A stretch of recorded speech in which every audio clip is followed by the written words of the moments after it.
Voilà. Est-ce que okoki kosalela la gel douche na yo pour nettoyer elongi na yo? Est-ce que c'est vraiment important ou bien eza ozobebisa elongi? Nini okoki kosalela exactement pour nettoyer elongi na yo? Est-ce que ba gel douche spécifiquement pour elongi ezalaka? Bienvenue dans Coloris Club 84. C'est toujours un grand plaisir de partager avec vous et c'est service et ça la biso bien makasi. Voilà, les autres bêta les solo il y a gel nini et sengeli na yo o utiliser pour nettoyer elongi na yo. Est-ce que gel douche ou bien ba gel pour elongi ezali? À tout à l'heure.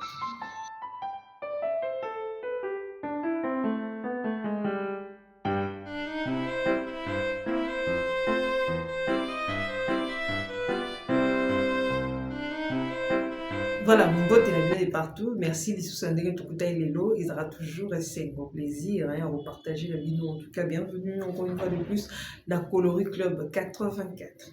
Pour Nanini et Sengelaka, Tosokole Longinabiso. Tosokole Longinabiso parce que pendant la journée, Longinabiso a exposé dans ma cabébélé. Donc, et cause à l'exposé, n'a pas allergène, poussière, sébum et bimaka. Pollution par-ci par-là, mutoki, totokaka, et puis produit autopacolara cosmétique, et ça la hydratant, produit anti-solaire, toutes ces choses ça là que et accumulaka et vandi et sali et bouché madousu et longina biso. Alors ce que tikiamo et vanda yango bomona et ça là que to zakana point noir point noir mingi batusu bazakana ngo salité point noir. Donc salité on a le ko longola raté et sali et kangi et sali bani ne belé na elongi donc et boucher port.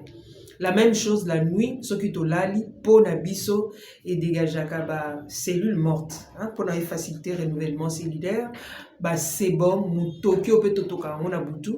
Alors ertotika rango ya omoni et sala ke to sala kana point noir et longi na biso ezaka salité et longi na biso et sala ka madousu et kangami omona ke longi no eza salité malgré tout le soin aux osala.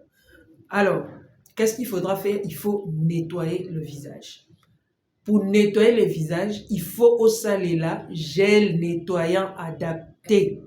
Donc, gel au basalelaka, rien uniquement pour les longi et zali. Gel nettoyant et nettoyaka et longi. Alors, arrêtez d'utiliser gel douche tina et longi. Pour gel douche et salami pona nzoto. Et vous aussi la gel douche na yo tina et longi. Et zo baby sa yo. Alors, la peau du visage est sensible. La peau du visage est fine. La peau du visage est vraiment exposée au soleil. Ils sont exposés au soleil. Il n'y a pas imperfection parce que tu es exposé. À chaque fois, tu bimaka ou biovananandaku et longi est exposé. Alors, ce n'est pas adapté. Il y a que gel douche na elongi. Po eza na po ya nzoto na elongi ezaka ndenge moko te.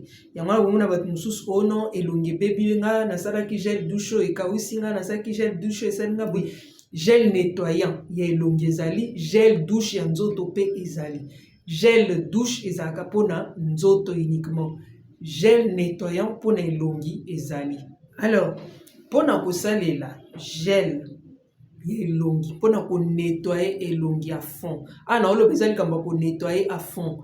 Donc chaque jour poussière wana allergène, pollution, sueur, sébum auto dégage et c'est qu'on nettoyer à fond pour na efongola madousu ya elongi pour permettre à ce que produit wana ekota et bimisa salité wana nyonso. Ceux qui osala bongo to lobaki non na zoaka savon na pakoli oui. Oko remarquer que ozalaka na point noir et belé, imperfection pe ya ndenge na elongi.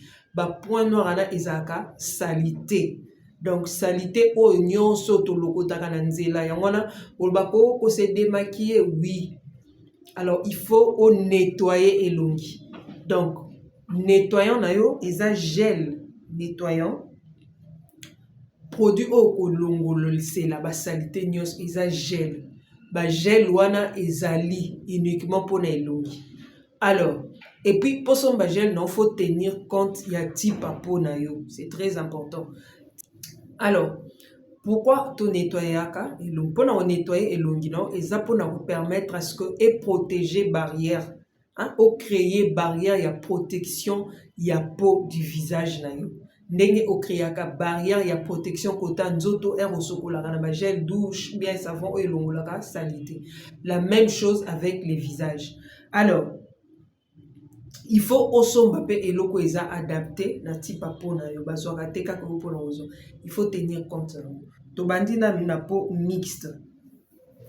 Alors, so za peau mixte ou grasse, il faut que luka gel nettoyant ou eza mousson na ba texture ou eza ou ba propriété ou eza désincrustante, eza régulatrice hein, et puis purifiante. Ce que ça mousson et peut permettre à ce que air ozo nettoyer longi et kota vraiment pour efongola ba madusu nyonso surtout pour graisse baby c'est bon mais vandaka au mona mutu muso azana ba graisse ebele à côté graisse ba bouton et vandi kangami. Alors à part ça oko ba point noir ebele soko zana gel moussant na wana okomona que eko nettoyer vraiment comme il faut midèle les arabes puis na présenter bino déjà ba gel nettoyant ndenge na ndenge yango nde basalelaka mpona elongi. Par contre aux peau normale, aux peau sèche, aux peau sensible, il faut osalela ba gel ba lait nettoyant plutôt. OK? Il y a des laits nettoyants. Ezaka ba gel moko bimanga neti miliki, eza neti mafuta. Ya wana nde faut osalela. Pourquoi faut ça la lait nettoyant wana surtout faut recourir à lait nettoyant où ils ont une formule nourrissante et hydratante. OK? Parce que ça te permet de rendre peau na yo souple sa peau. OK? Et qu'on nettoie à fond mais et qu'on rendre peau na yo souple. Et qu'on apporter hein, et qu'on apporter confort na peau na yo, et qu'on apporter souplesse na peau et puis et qu'on nourrir peau na yo. En tout cas, peau et qu'on zala bien. Ce qu'on sait là-bas, on a les nettoyants. Hein? Nabi ba les démaquillants, non le baba les nettoyants, les démaquillants pèse le ba les nettoyants. Il y en a. Donc ce qu'on a connu les nettoyants. Ce qu'on a peau sèche, peau sensible, hein? Ba to bazana ba rougeur, OK? Ba irritation. On est comme de la peau sensible. Ce qu'on a ba peau à bon luka les nettoyants. Par contre, ce qu'on a peau terne ou aux peau à imperfection, avec imperfection, alors il faut au cas gel et micro exfoliant et qu'on permettre à ce que et fongolo vapeur et qu'on permettre à ce que et lisser peau nayo et éliminer teint nayo, OK? Et puis et qu'on uniformiser non seulement que illuminer teint et qu'on uniformiser teint nayo. Donc au sentir yo moko le poso nayo échanger à chaque fois où on ça y donc aux yeux pour exfolier. Donc exfolier ko longo la ba peau wana nyo soit morte et celle qui peau nayo et kubi. Hein? Et que zone qui sont vraiment peau bien, peau propre et que ça on a tant bien. Alors il faut exfolier au fur et à mesure aux exfolier donc ils ont longo la ba peau wana nyo et celle qui peau nayo et comme terme. Donc ils ont longola on peut permettre et payer sa place et rosalo pas comme futa na au mona que ozala na peau moko il y a bien et que la peau est kubaté peau et ozala bien. Oui, ozala un gel nettoyant na yo. OK? Ndeni no sala peau na o nettoyer elongi parce qu'on ne nettoie pas n'importe comment hein. C'est très important aussi. Oui, ozala un gel nettoyant non. Alors er au côté douche. OK? Au sokola déjà hein, au sokoli koto ya se na gel douche na yo. OK?